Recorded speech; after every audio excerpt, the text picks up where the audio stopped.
Assalamualaikum warahmatullahi wabarakatuh. Perkenalkan, nama saya Saskia Marshall Nafiri, NPM 2475409. Saat ini saya akan menjelaskan terkait peta perjalanan akuntansi kelapa sawit dari kebun menuju jurnal akuntansi. Nah, yang pertama kita ada rantai nilai kelapa sawit dimulai dari pohon kelapa sawit sebagai aset biologis di kebun melalui proses panen, tandan buah segar atau TBS, melalui pengolahan di pabrik kelapa sawit atau PKS, lalu menjadi crude palm oil, CPO dan kernel, sehingga dapat mencapai penjualan ke pelanggan. Proses ini dibagi menjadi 3 poin utama. Yang pertama ada titik panen menurut PSAK 241 terkait pengukuran aset biologis. Dan yang kedua ada pengolahan pabrik, itu menurut PSAK 14 terkait penilaian persediaan produk olahan.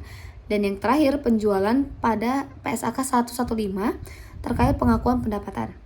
Nah, kita bahas dulu yang pertama, yaitu titik panen. Titik panen menurut PSAK 241, tahap ini pohon kelapa sawit diklasifikasikan sebagai aset biologis yang diukur pada nilai wajar secara berkala.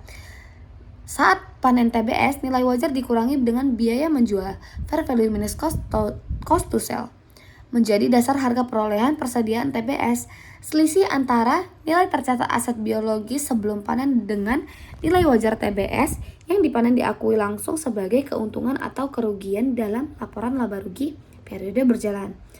Contohnya seperti kita panen 100 ton TBS dengan nilai wajar bersih 1.900.000 per ton. Jadi totalnya 190 juta. Maka jurnalnya persediaan TBS 190 juta pada keuntungan atau kerugian dari penilaian TBS 190 juta. Lalu yang kedua, kita ada pengolahan di pabrik menurut PSAK 14 terkait persediaan. Nah, TBS yang dipanen masuk ke PKS dan diolah menjadi CPO dan kernel. Persediaan ini diukur pada biaya perolehan atau nilai realisasi neto. Nilai realisasi neto atau NRV. Mana yang lebih rendah antara itu? Nah, komponen biaya perolehan meliputi yang pertama biaya pembelian bahan baku, yang kedua biaya konversi atau tenaga kerja atau BOP lainnya, dan biaya lain-lain.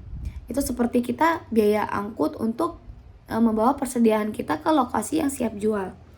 Nah, pada kali ini kita menggunakan 2 metode alokasi biaya persediaan. Yang pertama ada FIFO. Nah, FIFO ini biaya dialokasikan berdasarkan urutan masuk.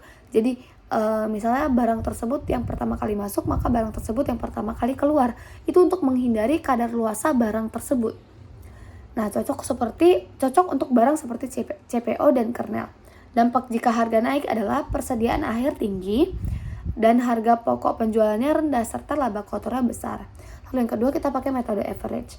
Nah, metode average ini untuk memperhalus fluktuasi harga bahan baku atau produksi sehingga nilai persediaan dan HPP yang stabil di tengah volatilitas pasar komoditas. Contohnya seperti kita produksi 80 ton CPO dan 12 ton kernel dengan total biaya produksi 848 juta didistribusikan berdasarkan proporsi. Jurnalnya apa? Jurnalnya persediaan CPO di debit, persediaan kernel di debit, persediaan CPO 800 juta, persediaan kernel 48 juta pada barang dalam proses PKS 848 juta. Biaya total didistribusikan secara proporsional ke produk jadi, memastikan akurasi pelaporan posisi keuangan. Lalu yang terakhir ada penjualan produk PSAK 115 pendapatan. Nah, pendapatan ini diakui saat pengendalian barang beralih ke pelanggan atau pada saat kita penjual udah ngasih barang itu udah diterima sama pelanggannya. Itu melalui 5 langkah. Yang pertama, identifikasi kontrak atau perjanjian sah yang mengikat hak dan kewajiban. Kedua, identifikasi kewajiban pelaksanaan. Ketiga, menentukan harga transaksinya. Keempat, alokasi harganya sesuai dengan stand alone selling price jika multi kewajiban. Dan yang terakhir, akui pendapatannya saat kewajiban sudah dilaksanakan atau terpenuhi. Nah, kita punya 4 kriteria pengakuan penjualan nih. Yang pertama, penyerahan fisik, barang tuh udah tiba di pelabuhan atau di tangan pembeli. Yang kedua, hak hukum beralih, dokumen kepemilikan atas nama pembeli sudah kita pindahkan. Lalu yang ketiga, ada risiko dan manfaat. Serta yang terakhir, hak atas pembayaran. Jadi penjual itu berhak, kalau misalnya pembeli belum bayar, penjual itu berhak menagih. Nah, contohnya seperti kita jual 100 ton TBS senilai 2 juta per ton. Jadi hasilnya 200 juta dong. HPP-nya 190 juta. Nah, jurnalnya gimana? Jurnalnya yang pertama kita ada 2 jurnal. Yang jurnal yang pertama itu kas pada pendapatan penjualan TBS sebesar 200 juta, dan jurnal yang kedua HPP TBS pada persediaan TBS 190 juta.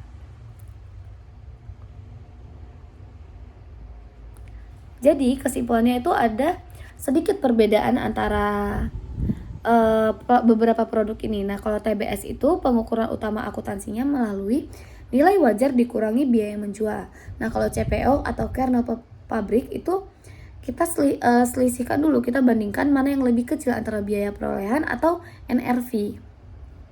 Dan yang terakhir, pendapatan penjualan. Nah, gimana cara kita bisa menentukan pendapatan penjualan ini? Kita harus melalui atau menepati 5 langkah kontrak saat kontrol beralih. Baik, mungkin sekian dari saya. Jika ada saya salah berkata, saya mohon maaf. Saya akhiri. Wassalamualaikum warahmatullahi wabarakatuh.